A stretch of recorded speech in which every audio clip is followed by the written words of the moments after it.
കാലൊടിഞ്ഞ് കിടക്കുമ്പോൾ പോലും തിരിഞ്ഞു നോക്കാത്ത നാട്ടുകാരുടെയും ബന്ധുക്കളുടെയും സ്നേഹവും ഉത്തരവാദിത്വവും ഒക്കെ അറിയണമെങ്കിൽ പരീക്ഷയുടെ ഫലം കാത്തിരിക്കുന്ന സമയമോ കല്യാണപ്രായമോ ഒക്കെ ആകണം. ഒരു വ്യക്തിയുടെ നന്മയെക്കുറിച്ച് എല്ലാവരും നിശബ്ദരാണ്. ചർച്ച അയാളുടെ തിന്മയെക്കുറിച്ചാണെങ്കിൽ മൂകന്മാർ പോലും സംസാരിക്കും.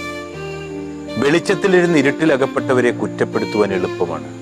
ഇരുട്ടിൽപ്പെട്ടവരെ ഒരു മിന്നാമിനിങ്ങിന്റെ വെട്ടം കാണിച്ചെങ്കിലും വെളിച്ചത്തിലെത്തിക്കാനാണ് പ്രയാസം. ചില നേരങ്ങളിലെ ചിലരുടെ വാക്കുകൾക്ക് ആളിക്കത്തിക്കുന്ന തീയേക്കാൾ പൊള്ളലേൽപ്പിക്കുവാൻ കഴിവുണ്ട്. അറിഞ്ഞുകൊണ്ടുള്ള കുത്തി നോവിക്കലാണത്. മരിച്ചവരെ വീണ്ടും കൊല്ലുക ചിലരുടെ ഹോബിയാണ്.